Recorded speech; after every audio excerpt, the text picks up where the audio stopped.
Bon là je filme avec mon téléphone et je viens de découvrir qu'on pouvait faire ça, c'est énorme. J'ai l'impression d'être reine d'une soirée sadomasochiste. C'est trop bien. Salut, bienvenue dans ma toute première vidéo, je me présente, je m'appelle Jade, c'est un nom d'emprunt, ce n'est pas mon vrai prénom, hélas. Je vais faire des vidéos make-up, bref, je vais improviser, j'aime juste beaucoup faire des vidéos et du montage. J'ai fait des vidéos auparavant mais je les ai supprimées de ma chaîne, du coup je recommence et donc c'est ma toute première vidéo. Cette année, pour commencer, je vais faire une série Back to School et elle commence dès maintenant avec cette vidéo. Ça va être une vidéo où je vous donne mes notes de bac et où je vous parle de mon après-bac, du coup mes études supérieures, mon futur logement, mon budget étudiant, blablabla. Donc je commence avec mes notes de bac. Il faut savoir que j'étais en terminale littéraire, option, enfin spécialisation, spécialité art. Du coup, je vais d'abord vous dire mes notes que j'ai obtenues l'année dernière, donc en anticipé. En anticipé, on a français, écrit, oral et sciences. Donc sciences, j'ai eu 13. Honnêtement, toute l'année, je me suis tapé des 8 et des 9 et des 10. Avoir 13 au bac anticipé, je trouve ça très bien et je suis assez contente. Ensuite, en écrit, j'ai eu 10. Ça ne me surprend pas. Je suis pas très douée en français, en littérature, etc. Moi, je suis allée en L un peu par dépit parce que je suis très nulle en maths et en physique-chimie à mon grand regret. À la limite, mon truc, c'est les langues, mais bof. Et à l'oral, j'ai eu 15. Alors, ce qu'il faut savoir, c'est que je suis une grande timide et que les oraux, pour moi, c'est le pire truc. L'année dernière, j'ai dû faire un oral d'anglais où il fallait juste que je me présente et que je dise ce que j'aime. J'avais ma feuille avec moi. Dès les premiers mots, j'ai commencé à pleurer. Je sais pas pourquoi, mais voilà. C'est assez compliqué. Et donc, au bac blanc, j'ai eu 5 quand j'ai fait mon oral parce que j'ai pleuré. Mais ensuite j'ai refait un bac blanc avec mon prof de français qui est le pire prof de français. Enfin, en fait il est très bon, mais il est très sarcastique et il fait un peu peur. Donc du coup, j'ai eu je crois 9 ou 8, ou peut-être 6, je sais plus, mais c'était pas une très bonne note. Mais quand je suis arrivée au vrai oral de bac, ça allait en fait. J'étais pas trop stressée. Et je suis tombée sur Don Juan. Et on avait fait un extrait de texte de Don Juan qui était très simple. Et la question posée par l'examinatrice était très simple. Du coup, j'ai eu 15. Et donc j'ai gagné 10 points entre le bac blanc et le bac réel. Cette année, j'avais comme matière littérature, histoire géo, anglais, espagnol, littérature étrangère en langue étrangère, espagnol, philo, sport, art plastique, écrit oral et j'ai oublié de vous dire ma note de TPE de la première. Et en première au TPE j'ai eu 16. Je sais pas comment j'ai fait, mais j'ai eu 16 et c'est assez cool, tant mieux. Du coup, je vais faire par ordre comme c'est listé sur mon relevé de notes en fait. En littérature, j'ai eu 8. Ça ne me surprend pas, j'avais toujours des mauvaises notes en littérature cette année. Donc. En histoire géo, j'ai eu 9. Alors, je dois dire que dans mon lycée, tous les vendredis, ou un vendredi sur deux, ou enfin, un ou deux vendredis par mois, on avait des espèces de bacs blancs, entre guillemets, de... comment on appelle ça? Des DST? Des DS? Et du coup, moi j'ai fait aucun des DS d'histoire géo. Je n'ai rendu aucune carte dans l'année. Et tous mes contrôles de connaissances, ils étaient à 9-10. Donc là, sans carte, avec une étude de documents que j'avais jamais faite, c'est-à-dire qu'une étude de documents, on en a fait une. Sur mes 3 ans de lycée, j'en ai fait une seule, ou 2, mais c'est tout. La compo j'en ai fait plein en première, mais j'avais toujours des 9. Du coup voilà. Je crois que j'ai pas fait de compo cette année et en plus de ça, c'est soit le Moyen-Orient il me semble, soit la France, faire l'affaire Dreyfus, blablabla. Et du coup moi j'ai choisi l'affaire Dreyfus. Et donc du coup moi j'avais regardé un cours juste avant le jour de ce bac d'histoire. Du coup je connaissais plus ou moins l'histoire, donc voilà, mais j'ai quand même une 9, ce qui est pas mal, je pensais avoir 7. Au final, genre sort gagnante. Ensuite, ma LV1 c'est anglais. Alors, je suis beaucoup plus forte en anglais qu'en espagnol. C'est-à-dire que l'anglais j'en fais depuis ma CM2. L'espagnol j'en ai fait en 3ème, 2ème seconde, parce que j'ai fait une seconde avant. Première et terminale, donc j'ai que 4 ans d'espagnol, alors que j'ai 10 ans d'anglais. J'ai eu 15 en anglais. Je suis assez fière de moi, c'est ce que j'attendais, donc voilà, tant mieux. Et en espagnol, j'ai eu 12. Alors ça m'a un peu surprise, mais en même temps, il faut dire que le sujet était pas très compliqué, du coup, ça va. Et ce qu'il faut savoir aussi, c'est que sur ces deux LV, ben les deux j'ai foiré l'expression écrite littérature étrangère en langue étrangère en espagnol. Alors pour la petite histoire, j'ai pris le en espagnol parce que je me suis dit que ça allait m'aider à mieux parler espagnol. Résultat des courses, ça ne m'a pas aidé. Et du coup, à l'oral, j'ai eu 9, ce qui est pas plus mal honnêtement, c'est plutôt cool, je m'attendais pas à autant. En philo, j'ai eu 8, ça ne me surprend pas.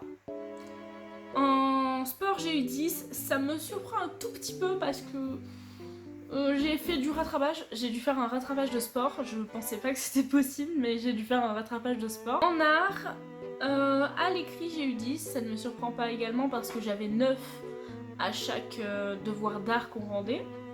Et à l'oral, j'ai eu 12, ce qui me surprend par contre parce que à l'oral du bac, j'ai pleuré devant les examinatrices. En fait, pour la petite story time, je suis tombée sur une examinatrice qui était ma prof au collège. Du coup, j'étais un peu stressée. De base, je trouvais que mes œuvres, j'avais fait des œuvres très personnelles qui parlaient de dépression et tout. Et en plus, je tombe sur une meuf que j'avais quand j'étais en troisième. Je sais pas si elle m'a reconnue, mais moi par contre, je l'ai reconnue direct. Parce qu'elle avait exactement la même tête. Donc voilà. Et ça m'a perturbée, donc avoir 12, c'est genre génial. Au final, je m'en suis tirée avec 425 points et 10,89 de moyenne. Je suis assez contente d'avoir eu mon bac du premier coup. C'est-à-dire que quand j'ai fait des simulations, soit j'avais mon bac direct mais sans mention, soit j'avais 1 à 10 points à rattraper. Donc voilà, je suis assez contente et fière de moi d'avoir réussi ces 3 ans terribles, même 4 ans de lycée pour moi en fait. Donc tout ça c'est fini et j'ai réussi. Et maintenant, j'attaque les études supérieures. Alors, Parcoursup, ma hantise de tous les temps. J'ai mis 8 facs de psycho, 2 BTS, soins, service à la personne, c'était, je voulais faire de l'esthétique, et un DUT métier du livre. Le DUT métier du livre, j'ai eu un entretien oral et un entretien écrit. J'ai foiré les deux, donc forcément quand je suis arrivée sur Parcoursup en mai, je crois que c'était, j'ai pas été prise, ça semblait logique.